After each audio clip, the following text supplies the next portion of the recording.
اللهم رب السماوات السبع ورب الأرض ورب العرش العظيم،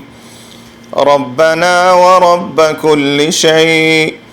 فالق الحب والنوى، منزل التوراة والإنجيل والفرقان،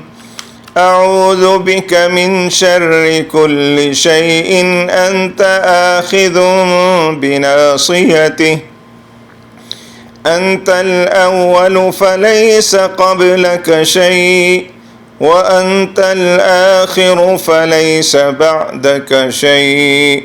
وأنت الظاهر فليس فوقك شيء، وأنت الباطن فليس دونك شيء،